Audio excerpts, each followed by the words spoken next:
जय हिंद दोस्तों। आप सभी का स्वागत है आपके अपने सैनिक वेलफेयर यूट्यूब चैनल में।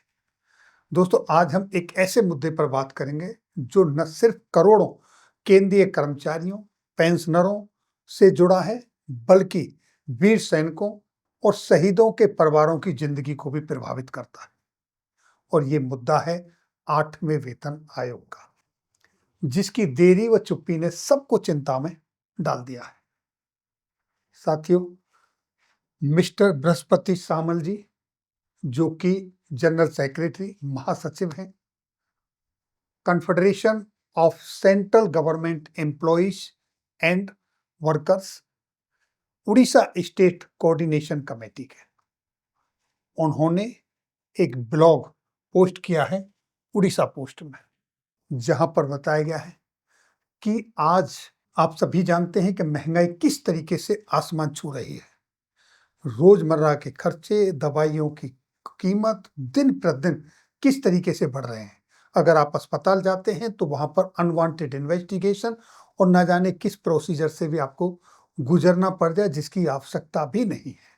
पेंशन से गुजर बसर करने वाले लाखों कर्मचारी, वीर सैनिक और उनके परिवार अपनी रोजमर्रा की जिंदगी के लिए संघर्ष कर रहे हैं, लेकिन सरकार की तरफ से 8वें वेतन आयोग के गठन पर चुप्पी चिंता का सबक बना हुआ है। सोचिए, सांसदों और विधायकों की सैलरी, पेंशन और उनके अलाउंसेस बिना किसी आयोग की सिफारिश के मेज थपथपा के पास कर दिए जाते हैं। और वहीं करोड़ों केंद्रीय कर्मचारियों, सैनिकों, जिन्होंने अपने जीवन का गोल्डन पीरियड देश की हिफाजत और देश की सेवा में दे दिया, उनको इंतजार करवाया जाता है, उनके लिए टाल मटोल की जाती है। क्या ये न्याय है? क्या उनकी सेवाओं का मूल्य इतना कम है कि उसको टाल मटोल दिया जाता है? उसके लिए वो संघर्ष करते हैं, रोडों तक आते हैं, लेकिन फिर भी उनको समय पर वो हक नहीं मिलता जो उनको मिलना चाहिए। दोस्तों, 3 दिसंबर 2024 को लोकसभा में 8वें वेतन आयोग के ऊपर पूछे गए एक प्रश्न का जवाब दिया गया कि अभी तक 8वें वेतन आयोग के गठन का कोई प्रस्ताव, प्रपोजल उनके पास नहीं है। लेकिन फिर जनवरी 2025 में 8वें वेतन आयोग के गठन की घोषणा कर दी जाती है, चुनावों को देखते हुए।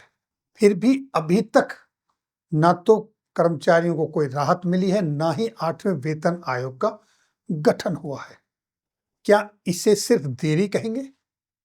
इसके संबंध में मिस्टर बृहस्पति सामल साहब ने क्या कहा है? ये कहा है, is not just bureaucratic lethargy, it is a betrayal of trust.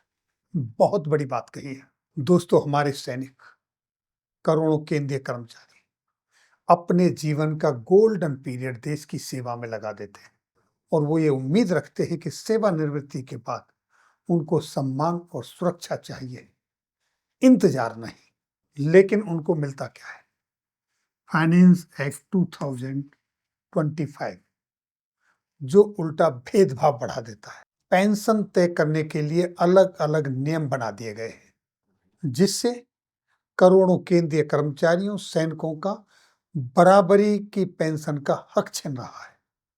8वें वेतन आयोग का गठन होना ये केवल एक प्रशासनिक कार्रवाई नहीं है, ये न्याय, समानता और संवेदनशीलता की कसौटी है। अगर सांसदों को, विधायकों को तुरंत लाभ मिल सकता है, तो क्या करोड़ों केंद्रीय कर्मचारी, सैनिक और पेंशनर्स इसके हकदार नहीं? इस पर आपकी क्या राय है? कमेंट्स बॉक्स में जरूर दें, और ये वीडियो ज्यादा से ज्यादा अपने दोस्तों के साथ शेयर करें। हम सबकी आवाज एक होकर ही सरकार तक पहुंचेगी। साथियों, ये सिर्फ वेतन आयोग की मांग नहीं है, ये न्याय की पुकार है। करोड़ों केंद्रीय कर्मचारियों, पूर्व सैनिकों, पेंशनर्स को उनका हक मिले, उनके साथ भेदभाव नहीं होना चाहिए, और 8वें वेतन आयोग का गठन होना चाहिए। सैनिक वेलफेयर न्यूज हमेशा आपके साथ खड़ा है। तो फिर मिलेंगे आपके वेलफेयर से जुड़ी हुई किसी अन्य जानकारी के साथ अगली वीडियो में। तब तक के लिए जय हिंद, जय भारत।